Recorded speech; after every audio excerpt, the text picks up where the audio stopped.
ന്യായാധിപന്മാരുടെ പുസ്തകം 9-ാം അധ്യായം. അനന്തരം യെരുബ്ബാലിന്റെ മകനായ അബീമേലെക്ക് ശേഖേമിൽ തന്റെ അമ്മയുടെ സഹോദരന്മാരുടെ അടുക്കൽ ചെന്ന് അവരോടും തന്റെ അമ്മയുടെ പിതൃഭവനമായ സർവ്വകുടുംബത്തോടും സംസാരിച്ചു. യെരുബ്ബാലിന്റെ 70 പുത്രന്മാരോട് കൂടെ നിങ്ങളെ ഭരിക്കുന്നതോ ഒരുത്തൻ നിങ്ങളെ ഭരിക്കുന്നതോ നിങ്ങൾക്ക് ഏത് നല്ലത്?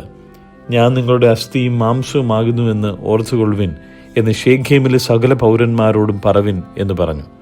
അങ്ങനെ അവന്റെ അമ്മയുടെ സഹോദരന്മാർ ശേഖേമിനെ സകല പൗരന്മാരോടും ഈ വാക്കുകളൊക്കെയും അവനു വേണ്ടി സംസാരിച്ചപ്പോൾ അവരുടെ ഹൃദയം അബീമേലെക്കിങ്കൽ ചാഞ്ഞു.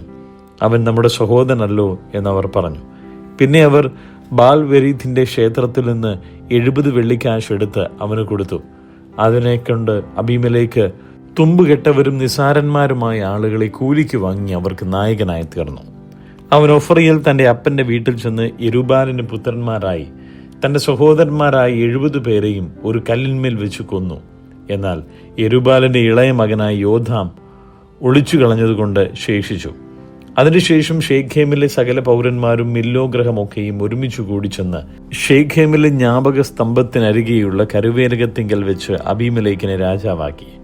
ഇതിനെക്കുറിച്ച് യോഥാമിന് അറിവ് കിട്ടിയപ്പോൾ അവൻ ഗെരീസീം മലമുകളിൽ ചെന്ന് ഉച്ചത്തിൽ അവരോട് വിളിച്ചു പറഞ്ഞതെന്നാൽ, ശേഖേം പൗരന്മാരെ, ദൈവം നിങ്ങളുടെ സങ്കടം കേൾക്കേണ്ടതിന് നിങ്ങൾ എന്റെ സങ്കടം കേൾപ്പിൻ. പണ്ടൊരിക്കൽ വൃക്ഷങ്ങൾ തങ്ങൾക്ക് ഒരു രാജാവിനെ അഭിഷേകം ചെയ്യാൻ പോയി. അവ ഒലിവ് വൃക്ഷത്തോട്, നീ ഞങ്ങൾക്ക് രാജാവായിരിക്കുക എന്ന് പറഞ്ഞു. അതിന് ഒലിവ് വൃക്ഷം, ദൈവവും മനുഷ്യരും എന്നെ പുകഴ്ത്തുവാൻ ഹേതുവായിരിക്കുന്ന എന്റെ പുഷ്ടി ഞാൻ ഉപേക്ഷിച്ച് വൃക്ഷങ്ങളുടെ മേൽ ആടുവാൻ പോകുമോ എന്ന് പറഞ്ഞു.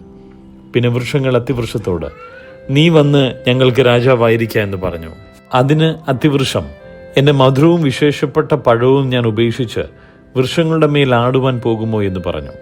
പിന്നെ വൃക്ഷങ്ങൾ മുന്തിരിവള്ളിയോട്, നീ വന്ന് ഞങ്ങൾക്ക് രാജാവായിരിക്കുക എന്ന് പറഞ്ഞു. മുന്തിരിവള്ളി അവയോട്, ദൈവത്തെയും മനുഷ്യനെയും ആനന്ദിപ്പിക്കുന്ന എന്റെ രസം ഞാൻ ഉപേക്ഷിച്ച് വൃക്ഷങ്ങളുടെ മേൽ ആടുവാൻ പോകുമോ എന്ന് പറഞ്ഞു. പിന്നെ വൃക്ഷങ്ങളെല്ലാം കൂടെ മുൾപടർപ്പിനോട്, നീ വന്ന് ഞങ്ങളുടെ മേൽ രാജാവായിരിക്കുക എന്ന് പറഞ്ഞു. മുൾപടർപ്പ് വൃക്ഷങ്ങളോട്, നിങ്ങൾ യഥാർത്ഥമായി എന്നെ നിങ്ങൾക്ക് രാജാവായി അഭിഷേകം ചെയ്യുന്നുവെങ്കിൽ വന്ന് എൻ്റെ നിഴലിൽ ആശ്രയിപ്പിൻ. അല്ലെങ്കിൽ മുൾപടർപ്പിന് തീ പുറപ്പെട്ട് ലെബാനോനിലെ ദേവദാരുക്കളെ ദഹിപ്പിക്കട്ടെ എന്ന് പറഞ്ഞു. നിങ്ങളിപ്പോൾ അബീമേലെക്കിനെ രാജാവാക്കിയതിൽ വിശ്വസ്തതയും പരമാർത്ഥതയും ആകുന്നുവോ പ്രവർത്തിച്ചത്? നിങ്ങൾ യെരുബ്ബാലിനോടും അവൻ്റെ കുടുംബത്തോടും നന്മയാകുന്നുവോ ചെയ്തത്? അവൻ്റെ പ്രവൃത്തിയുടെ യോഗ്യതയ്ക്ക് തക്കവണ്ണമോ അവനോട് പ്രവർത്തിച്ചത്?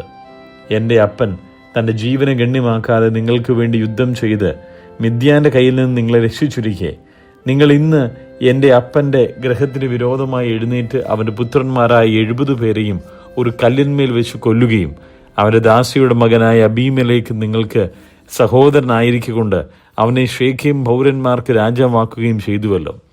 ഇങ്ങനെ നിങ്ങൾ ഇന്ന് യെരുബ്ബാലിനോടും അവൻ്റെ കുടുംബത്തോടും ചെയ്തത് വിശ്വസ്തതയും പരമാർത്ഥതയും എന്ന് വരികിൽ നിങ്ങൾ അബീമേലെക്കിൽ സന്തോഷിപ്പിൻ, അവൻ നിങ്ങളിലും സന്തോഷിക്കട്ടെ.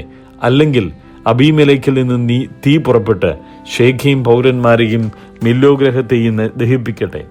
ശേഖേം പൗരന്മാരിൽ നിന്നും മില്ലോ ഗ്രഹത്തിൽ നിന്നും തീ പുറപ്പെട്ട് അബീമേലെക്കിനെയും ദഹിപ്പിക്കട്ടെ. ഇങ്ങനെ പറഞ്ഞിട്ട് യോഥാം ഓടിപ്പോയി ബേരിലേക്ക് ചെന്ന് തന്റെ സഹോദരനായ അബീമേലെക്കിനെ പേടിച്ച് അവിടെ പാർത്തു. അബീമേലെക്ക് ഇസ്രായേലിനെ 3 സംവത്സരം ഭരിച്ച ശേഷം ദൈവം അബീമേലെക്കിൽ നിന്നും ശേഖേം പൗരന്മാർക്കും തമ്മിൽ ഛിദ്രബുദ്ധി വരുത്തി. ശേഖേം പൗരന്മാർ അബീമേലെക്കിനോട് ദ്രോഹം തുടങ്ങി. അങ്ങനെ യെരുബ്ബാലിന്റെ 70 പുത്രന്മാരോടും ചെയ്ത പാതകത്തിന് പ്രതികാരം വരികയും അവരുടെ രക്തം അവരെ കൊന്നവനായ അവരുടെ സഹോദരൻ അബീമേലെക്കും അവന്റെ സഹോദരന്മാരെ കൊല്ലുവാൻ അവന് തുണയായിരുന്ന ശേഖേം പൗരന്മാരും ചുമക്കുകയും ചെയ്തു. ശേഖേം പൗരന്മാർ മലമുകളിൽ അവന് വിരോധമായി പതിയിരിപ്പുകാരെയാക്കി. ഇവർ തങ്ങളുടെ സമീപത്തുകൂടി വഴിപോകുന്ന എല്ലാവരോടും കവർച്ച തുടങ്ങി. ഇതിനെക്കുറിച്ച് അബീമേലെക്കിന് അറിവ് കിട്ടി. അപ്പോൾ ഏബദിന്റെ മകനായ ഗാലും അവന്റെ സഹോദരന്മാരും വന്ന് ശേഖേമിൽ കടന്നു. ശേഖേം പൗരന്മാർ അവനെ വിശ്വസിച്ചു. അവർ വയലിൽ ചെന്ന് തങ്ങളുടെ മുന്തിരിത്തോട്ടങ്ങളിലെ കുല അറുത്ത് ഉത്സവം കൊണ്ടാടി.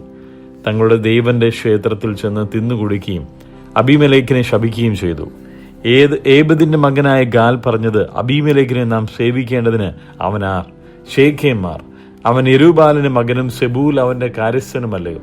അവൻ ശേഖേമിന്റെ അപ്പനായ ഹാമോറിന്റെ ആളുകളുമായി അവനെ സേവിക്കട്ടെ. നാം അവനെ സേവിക്കുന്നത് എന്തിന്? ഈ ജനം എന്റെ കൈക്കേഴായിരുന്നെങ്കിൽ ഞാൻ അബീമേലെക്കിനെ നീക്കിക്കളയുകയും അബീമേലെക്കിനോട് നിന്റെ സൈന്യത്തെ വർദ്ധിപ്പിച്ച് പുറപ്പെട്ടു വരികയെന്ന് പറയുകയും ചെയ്യുമായിരുന്നു. ഏബദിന്റെ മകനായ ഗാലിന്റെ വാക്കുകൾ കേട്ടപ്പോൾ നഗരാധിപനായ സെബൂലിന്റെ കോപം ജ്വലിച്ചു. അവൻ രഹസ്യമായിട്ട് അബീമേലെക്കിന്റെ അടുക്കൽ ദൂതന്മാരെ അയച്ച്, ഇതാ ഏബദിന്റെ മകനായ ഗാലും അവന്റെ സഹോദരന്മാരും ഷേഖേമിൽ വന്നിരിക്കുന്നു. അവർ പട്ടണത്തോടെ നിന്നോട് മത്സരിപ്പിക്കുന്നു. ആകയാൽ നീയും നിന്നോട് കൂടെയുള്ള പടജനവും രാത്രിയിൽ പുറപ്പെട്ട് വയലിൽ പതിയിരുന്ന് കൊള്ളുവിൻ. രാവിലെ സൂര്യൻ ഉദിക്കുമ്പോൾ എഴുന്നേറ്റ് പട്ടണത്തെ ആക്രമിക്കുക. എന്നാൽ അവനും കൂടെയുള്ള പടജനവും അവന്റെ നേരെ പുറപ്പെട്ടുമ്പോൾ തരം പോലെ അവനോട് പ്രവർത്തിക്കാമെന്ന് പറഞ്ഞു.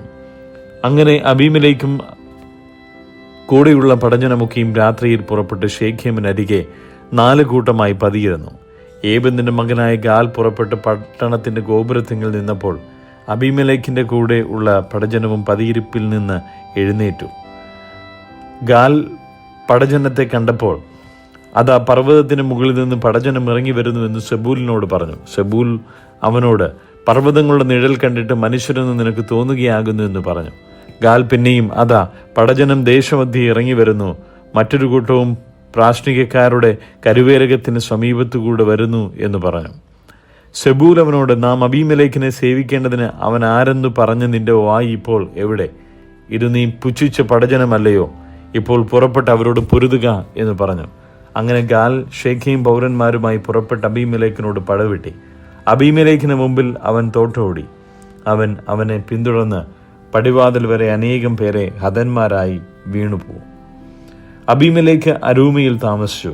സെബൂൽ ഗാലിനെയും സഹോദരന്മാരെയും ഷേഖേമിൽ പാർപ്പാൻ സമ്മതിക്കാതെ അവിടെ നിന്ന് നീക്കിക്കളഞ്ഞു. പിറ്റേന്നാൾ ജനം വയലിലേക്ക് പുറപ്പെട്ടു. അബീമേലെക്കിന് അതിനെക്കുറിച്ച് അറിവ് കിട്ടി. അവൻ പടജനത്തെ കൂട്ടി 3 കൂട്ടമായി ഭാഗിച്ച് വയലിൽ പതിയിരുന്നു. ജനം പട്ടണത്തിൽ നിന്ന് പുറപ്പെട്ടു വരുന്നത് കണ്ട് അവരുടെ നേരെ ചെന്ന് അവരെ സംഹരിച്ചു. പിന്നെ അബീമേലെക്കും കൂടെയുള്ളവരും കൂട്ടവും പാഞ്ഞു ചെന്ന് പട്ടണത്തിന്റെ പടിവാതിൽക്കൽ നിന്നു.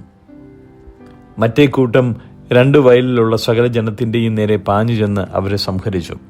അബീമേലെക്ക് അന്ന് മുഴുവനും പട്ടണത്തോട് പൊരുത് പട്ടണം പിടിച്ച് അതിലെ ജനത്തെ കൊന്നു. പട്ടണത്തെ ഇടിച്ചു കളഞ്ഞ് അതിലുപ്പ് വിതറി. ഷേഖേം ഗോപുരവാസികൾ എല്ലാവരും ഇത് കേട്ടപ്പോൾ ഏൽബെരീത്തിന്റെ ക്ഷേത്ര മണ്ഡപത്തിൽ കടന്നു. ഷേഖേം ഗോപുരവാസികൾ എല്ലാവരും ഒന്നിച്ചു കൂടിയിരിക്കുന്നു എന്ന് അബീമേലെക്കിന് അറിവ് കിട്ടി.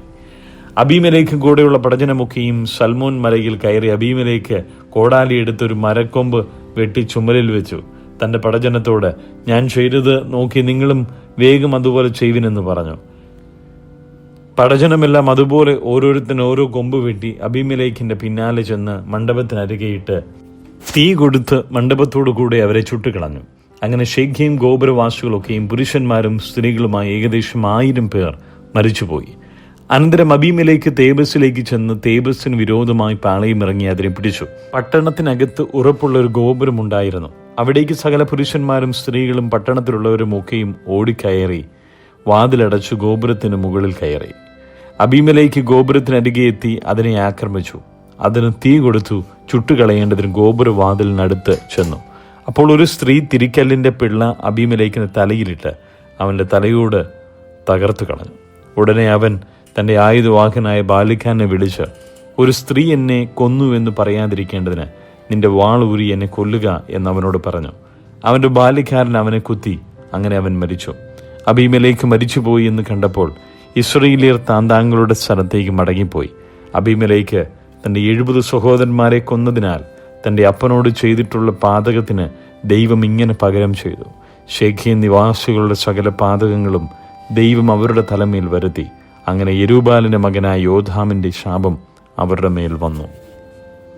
സഭാപ്രസംഗി 1-ാം അധ്യായം. യെരൂശലേമിലെ രാജാവായി ദാവീദിന്റെ മകനായ സഭാപ്രസംഗിയുടെ വചനങ്ങൾ. ഹാ മായ മായ എന്ന് സഭാപ്രസംഗി പറയുന്നു.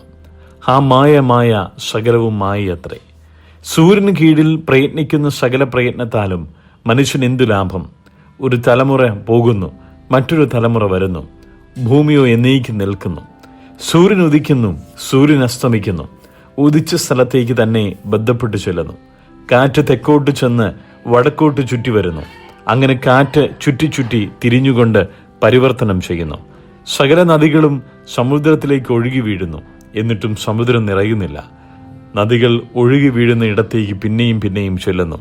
സകല കാര്യങ്ങളും ശ്രമാവഹങ്ങളാകുന്നു. മനുഷ്യൻ പറഞ്ഞാൽ തീരുകയില്ല. കണ്ടിട്ട് കണ്ണിന് തൃപ്തി വരുന്നില്ല, കേട്ടിട്ട് ചെവി നിറയുന്നതുമില്ല. ഉണ്ടായിരുന്നത് ഉണ്ടാകുവാനുള്ളതും ചെയ്തു കഴിഞ്ഞുള്ളത് ചെയ്യുവാനുള്ളതും ആകുന്നു. സൂര്യന് കീഴിൽ പുതുതായി യാതൊന്നും ഇല്ല. ഇത് പുതിയത് എന്ന് പറയത്തക്കവണ്ണം വല്ലതുമുണ്ടോ? നമുക്ക് മുമ്പേ പണ്ടത്തെ കാലത്തെ തന്നെ അതുണ്ടായിരുന്നു. പുരാതന ജനത്തെക്കുറിച്ച് ഓർമ്മയില്ലയോ? വരുവാനുള്ളവരെക്കുറിച്ച് പിന്നത്തേതിൽ വരുവാനുള്ളവർക്കും ഓർമ്മയുണ്ടാകിയില്ല. സഭാപ്രസംഗിയായി ഞാൻ യെരൂശലേമിൽ ഇസ്രായേലിന് രാജാവായിരുന്നു. ആകാശത്തിൻ കീഴിൽ സംഭവിക്കുന്നതൊക്കെയും ജ്ഞാനത്തോടെ ആരാഞ്ഞറിയേണ്ടതിന് ഞാൻ മനസ്സുവെച്ചു. ഇത് ദൈവം മനുഷ്യർക്ക് കഷ്ടപ്പെടുവാൻ കൊടുത്ത വല്ലാത്ത കഷ്ടപ്പാട് തന്നെ. സൂര്യന് കീഴെ നടക്കുന്ന സകല പ്രവൃത്തികളും ഞാൻ കണ്ടിട്ടുണ്ട്. അവയൊക്കെയും മായയും വൃഥാ പ്രയത്നവും അത്രേ. വളവുള്ളത് നേരെയാക്കുവാൻ വഹിയ, കുറവുള്ളത് എണ്ണി തേപ്പാനും വഹിയ. ഞാൻ മനസ്സിൽ ആലോചിച്ചു പറഞ്ഞത്, യെരൂശലേമിൽ എനിക്ക് മുമ്പുണ്ടായിരുന്ന എല്ലാവരേക്കാളും അധികം ജ്ഞാനം ഞാൻ സമ്പാദിച്ചിരിക്കുന്നു. എൻ്റെ ഹൃദയം ജ്ഞാനവും അറിവും ധാരാളം പ്രാപിച്ചിരിക്കുന്നു.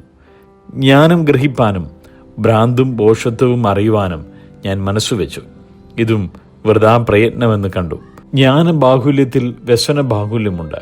അറിവ് വർദ്ധിപ്പിക്കുന്നവൻ ദുഃഖവും വർദ്ധിപ്പിക്കുന്നു. കൊരിന്ത്യർക്കെഴുതിയ 2 ലേഖനം 5-ാം അധ്യായം. കൂടാരമായ ഞങ്ങളുടെ ഭൗമഭവനം അഴിഞ്ഞുപോയാൽ കൈപ്പണിയല്ലാത്ത നിത്യഭവനമായി ദൈവത്തിൻ്റെ ദാനമായൊരു കെട്ടിടം ഞങ്ങൾക്ക് സ്വർഗത്തിലുണ്ടെന്ന് അറിയുന്നു. ഈ കൂടാരത്തിൽ ഞരങ്ങിക്കൊണ്ട് ഞങ്ങൾ നഗ്നരായിട്ടല്ല, ഉടുപ്പുള്ളവരായിരിക്കുന്നുവെങ്കിൽ സ്വർഗീയമായ ഞങ്ങളുടെ പാർപ്പിടം അതിനു മീതെ ധരിപ്പാൻ വാഞ്ചിക്കുന്നു. ഉരുവാനല്ല, മർത്യമായത് ജീവനാൽ നീങ്ങിപ്പോകേണ്ടതിന് മീതെ ഉടുപ്പാൻ ഇച്ഛിക്കയാൽ ഞങ്ങൾ ഈ കൂടാരത്തിൽ ഇരിക്കുന്നിടത്തോളം ഭാരപ്പെട്ട് ഞരങ്ങുന്നു. അതിനായി ഞങ്ങളെ ഒരുക്കിയത് ആത്മാവിനെ അച്ചാരമായി തന്നിരിക്കുന്ന ദൈവം തന്നെ. ആകയാൽ ഞങ്ങൾ എല്ലായ്പ്പോഴും ധൈര്യപ്പെട്ടും ശരീരത്തിൽ വസിക്കുമ്പോൾ ഒക്കെയും കർത്താവിനോട് അകന്ന് പരദേശികളായിരിക്കുന്നു എന്ന് അറിയുന്നു. കാഴ്ചയാലല്ല, വിശ്വാസത്താൽ അത്രയും ഞങ്ങൾ നടക്കുന്നത്. ഇങ്ങനെ ഞങ്ങൾ ധൈര്യപ്പെട്ട് ശരീരം വിട്ട് കർത്താവിനോട് കൂടെ വസിപ്പാൻ അധികം ഇഷ്ടപ്പെടുന്നു. അതുകൊണ്ട് ശരീരത്തിൽ വസിച്ചാലും ശരീരം വിട്ടാലും ഞങ്ങൾ അവനെ പ്രസാദിപ്പിക്കുന്നവർ ആകുവാൻ അഭിമാനിക്കുന്നു. അവനവൻ ശരീരത്തിൽ ഇരിക്കുമ്പോൾ ചെയ്തത് നല്ലതാകിലും തീയതാകിലും അതിന് തക്കവണ്ണം പ്രാപിക്കേണ്ടതിന് നാം എല്ലാവരും ക്രിസ്തുവിൻ്റെ ന്യായാസനത്തിന് മുമ്പാകെ വെളിപ്പെടേണ്ടതാകുന്നു. ആകയാൽ കർത്താവിനെ ഭയപ്പെടണമെന്ന് അറിഞ്ഞിട്ട് ഞങ്ങൾ മനുഷ്യരെ സമ്മതിപ്പിക്കുന്നു. എന്നാൽ ദൈവത്തിന് ഞങ്ങൾ വെളിപ്പെട്ടിരിക്കുന്നു. നിങ്ങളുടെ മനസ്സാക്ഷികളിലും വെളിപ്പെട്ടിരിക്കുന്നു എന്ന് ഞാൻ ആശിക്കുന്നു. ഞങ്ങൾ പിന്നെയും ഞങ്ങളെ തന്നെ നിങ്ങളോട് ശ്ലാഘിക്കുകയല്ല, ഹൃദയം നോക്കിയിട്ടല്ല, മുഖം നോക്കിയിട്ട് പ്രശംസിക്കുന്നവരോട് ഉത്തരം പറയുവാൻ നിങ്ങൾക്ക് വകയുണ്ടാകേണ്ടതിന് ഞങ്ങളെക്കുറിച്ച് പ്രശംസിപ്പാൻ നിങ്ങൾക്ക് കാരണം തരികയത്രേ ചെയ്യുന്നത്. ഞങ്ങൾ വിവശന്മാർ എന്ന് വരികിൽ ദൈവത്തിനും സുബോധമുള്ളവർ എന്ന് വരികിൽ നിങ്ങൾക്കുമാകുന്നു. ക്രിസ്തുവിൻ്റെ സ്നേഹം ഞങ്ങളെ നിർബന്ധിക്കുന്നു. എല്ലാവർക്കും വേണ്ടി ഒരുവൻ മരിച്ചിരിക്കെ എല്ലാവരും മരിച്ചുവെന്നും ജീവിക്കുന്നവർ ഇനി തങ്ങൾക്കായിട്ടല്ല, തങ്ങൾക്ക് വേണ്ടി മരിച്ച് ഉയർത്തവനായിട്ട് തന്നെ ജീവിക്കേണ്ടതിന് അവൻ എല്ലാവർക്കും വേണ്ടി മരിച്ചു എന്നും നിങ്ങൾ നിർണയിച്ചിരിക്കുന്നു. ആകയാൽ ഞങ്ങൾ ഇന്നു മുതൽ ആരെയും ജഡപ്രകാരം അറിയുന്നില്ല. ക്രിസ്തുവിനെ ജഡപ്രകാരം അറിഞ്ഞുവെങ്കിൽ ഇനിമേൽ ഞങ്ങൾ അറിയുന്നില്ല. ഒരുത്തൻ ക്രിസ്തുവിലായാൽ അവൻ പുതിയ സൃഷ്ടിയാകുന്നു. പഴയത് കഴിഞ്ഞുപോയി, ഇതാ അത് പുതുതായി തീർന്നിരിക്കുന്നു. അതിനൊക്കെയും ദൈവം തന്നെ കാരണഭൂതൻ. അവൻ നമ്മെ ക്രിസ്തു മൂലം നമ്മോട് നിരപ്പിച്ചു. നിരപ്പിൻ്റെ ശുശ്രൂഷ ഞങ്ങൾക്ക് തന്നിരിക്കുന്നു. ദൈവം ലോകത്തിന് ലംഘനങ്ങളെ കണക്കിടാതെ ലോകത്തെ ക്രിസ്തുവിൽ തന്നോട് നിരപ്പിച്ചു പോന്നു. ഈ നിരപ്പിൻ്റെ വചനം ഞങ്ങളുടെ പക്കൽ ഭരമേൽപ്പിച്ചുമിരിക്കുന്നു. ആകയാൽ ഞങ്ങൾ ക്രിസ്തുവിന് വേണ്ടി സ്ഥാനാപതികളായി ദൈവത്തോട് നേർന്നുകൊള്ളുവിൻ എന്ന് ക്രിസ്തുവിന് പകരം അപേക്ഷിക്കുന്നു. അത് ദൈവം ഞങ്ങൾ മുഖാന്തരം പ്രബോധിപ്പിക്കുന്നത് പോലെയാകുന്നു. പാപമറിയാത്തവനെ നാം അവനിൽ ദൈവത്തിൻ്റെ നീതിയാകേണ്ടതിന് അവൻ നമുക്ക് വേണ്ടി പാപം ആക്കി.